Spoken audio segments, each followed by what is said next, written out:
Delhi police ने कहा है कि हम हाईकोर्ट के आदेश का पालन कर रहे हैं, जांच पर बेवजह की सनसनी फैलाने से बचें, ये दिल्ली पुलिस ने कहा है। और कहा है कि कोर्ट के आदेश पर एक्शन हमारी ड्यूटी है। दिल्ली पुलिस की तरफ से ये सफाई आई है क्योंकि कल से ये मामला बहुत ज्यादा गर्म हो गया है कि जो लोग लोगों की मदद कर रहे हैं उन्हीं से ऐसा पूछताछ किया जा रहा है जैसे उन्होंने कोई क्राइम किया हो, जैसे उन्होंने कोई अपराध किया हो। और ये कांग्रेस पार्टी इसको लेकर, चाहे रणदीप सुरजेवाला हो और चाहे इशारों में राहुल गांधी हो, जो कह रहे हैं कि धमकाने वाले से ज्यादा बचाने वाला बड़ा होता है, वो कहीं ना कहीं हमलावर होते हुए। तो सुरेंद्र राजपूत जी, अब तो दिल्ली पुलिस की सफाई भी आ गई, वो तो कह रहे हैं कि हम हाईकोर्ट के आदेश का पालन कर रहे हैं।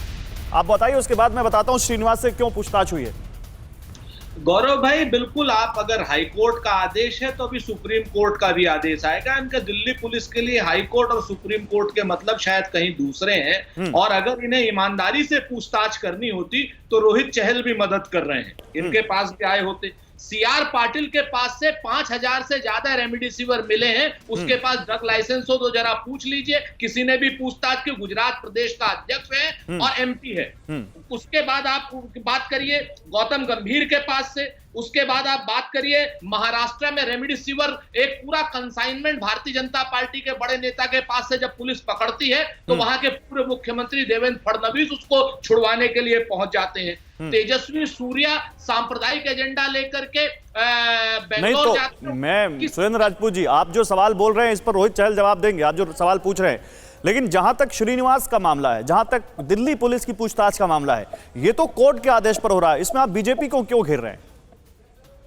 बताता हूं ना कि जब पीआईएल भारतीय जनता पार्टी के कथित लोग करेंगे या कराएंगे तो निश्चित तौर पर, चूंकि श्रीनिवास से इन्हें परेशानी है। राहुल गांधी जी ने जो नेतृत्व खोजा है यूथ कांग्रेस का, जो पूरे देश में ही नहीं विदेश में भी मदद करने का पर्याय बन गया है, जब ये अंधी गूंगी और बहरी सरकार। ठीक है, इस पर रोहित जवाब देना चाहता है, मैं आता हूं आप लोगों के पास, लेकिन जल्दी से जरा बिग वॉल पे कुछ दिखाना चाहता हूं। आ रहा हूं सुरेंद्र जी आपके पास। यूथ कांग्रेस चीफ श्रीनिवास से क्यों पूछताछ की गई, ये आप समझिए, और उसके बाद इस मामले को और आप अच्छे तरीके से समझ पाएंगे। देखिए, श्रीनिवास से क्यों हुई पूछताछ। नेताओं के मदद करने पर दिल्ली हाईकोर्ट में एक पिटीशन डाली गई, जिसका जिक्र भी रोहित कर रहे थे। उस पिटीशन में कहा गया है कि जब आम लोगों को दवा और उपकरण नहीं मिल रहे तो ये नेता ये इतना सारा सामान कहां से ला रहे हैं। इस याचिका में ये बात कही गई।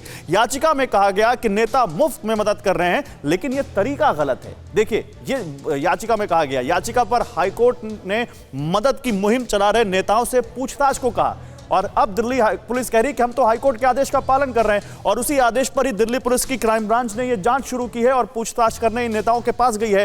पुलिस ने श्रीनिवास के साथ ही कई बीजेपी नेताओं से भी सवाल किए हैं। ऐसा नहीं है कि केवल कांग्रेस के नेताओं से ही सवाल किया गया है।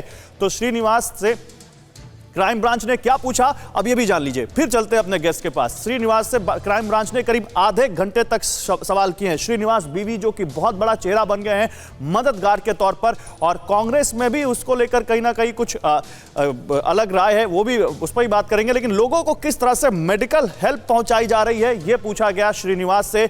मदद के लिए दवाएं और मेडिकल उपकरण कहां से ला रहे हैं, यह पूछा गया श्रीनिवास से। दिल्ली पुलिस की क्राइम ब्रांच ने पूछा, और यह पूछा कि यूथ कांग्रेस की टीम किस तरह से काम कर रही है, उसका मॉडस ऑपरेंडी क्या, कैसे वो काम करते हैं, कैसे क्या प्रोसेस है उनका। पुलिस टीम ने यूथ कांग्रेस अध्यक्ष से उनके दफ्तर में पूछताछ की है। ये दिल्ली पुलिस ने यूथ कांग्रेस से पूछा है, और यही अब कांग्रेस को अखर गया है, और यही कांग्रेस को बुरा लग रहा है कि हमारे नेता एक तो मदद कर रहे हैं, ऊपर से उन्हीं को परेशान किया जा रहा है, उन्हीं से पूछताछ की जा रही है। बताइए रोहित, क्या जवाब है जो सुरेंद्र राजपूत कह रहे हैं। फिर इस बार सुप्रिया भी हमारे साथ आ चुकी हैं, सुप्रिया के पास जाएंगे। देखिए, जैसा आपने बताया कि भारतीय जनता पार्टी के भी कुछ लोग हैं जिनको नोटिस गया है कोर्ट के द्वारा, उसको जवाब भी दिया, उन्होंने आराम से जवाब दे दिया।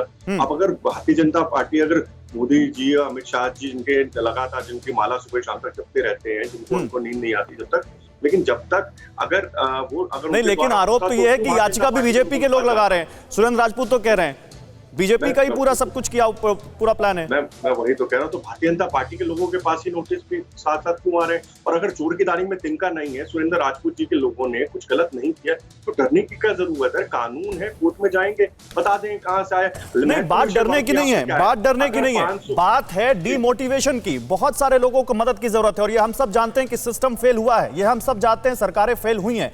हम जानते हैं कि जब लोगों को ऑक्सीजन की जरूरत थी तो वहां पर प्रबंध नहीं था, और उसके जिम्मे से सरकार नहीं पीछे हट सकती। मैं उसी रोहित, पे- मैं आप उसी भी उन पे- लोगों में से एक और हैं जो मैं लोगों की दस मदद सेकंड कर रहे थे। रोहित, पर्सनली आप ट्विटर पे लोगों की मदद कर रहे थे, आप लोगों को इंतजाम करवा रहे थे। अब अगर कोई आपसे पूछताछ करेगा तो ये कोई देखेगा नहीं कि देखो जो मदद कर रहा है उसी को पूछताछ हो रही है, फिर तो लोग आगे ही नहीं आएंगे किसी की मदद करने। गौरव जी पूछताछ करे, कोई दिक्कत नहीं है।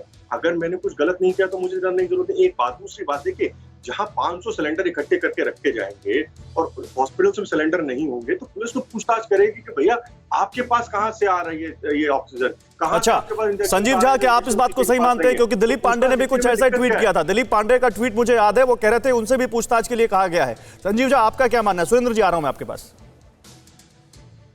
और देखिए, जैसा कि आपने कहा, मैं बिल्कुल आपकी बातों से सहमत हूं कि अगर कोई आदमी मदद कर रहा है तो इस समय में, क्राइसिस के टाइम, हम उसको देवदूत कहेंगे, फरिश्ते कहेंगे। और अगर आप उसके पास जांच के लिए पहुंच जाएंगे, उससे पूछताछ करेंगे तो उसको डिमोटिवेशन होगा। अभी रोहित चहल कह रहे थे कि ये नोटिस तो हमारे नेताओं के पास भी आए हैं, हो सकता है कि आपके नेताओं के पास भी आए होंगे, लेकिन जो आपका मोडस ऑपरेंडी है, जो आज तक हम देखते आए हैं कि आप तो बच जाएंगे, सरकार आपकी है, लेकिन अपोजिशन को परेशान करते हैं। मैं उदाहरण देता हूं मैं आपको। बिहार में बीजेपी के बड़े रसूखदार नेता हैं, उन्होंने एमपी फंड से एम्बुलेंस ली और अपने घर पे खड़ा कर दिया। एक व्यक्ति नाम लीजिए ना, नाम क्यों नहीं ले रहे हैं बताया कि आप? नाम लीजिए, पब्लिक डोमेन में है सब कुछ। हाँ, आप नाम लेने से क्यों बच रहे हैं? पूरा देश जानता है। राजीव प्रताप रूडी सांसद भी हैं, उन्होंने सांसद फंड से लगभग 60-70 एम्बुलेंस खरीद के अपने घर पे छुपा कर रखे थे, और उसको एक व्यक्ति ने एक्सपोज कर दिया, तो उसको आपने जेल में डाल दिया। परवाह देश की, सोमवार से शुक्रवार रात 10 बजे TV9 भारतवर्ष पर।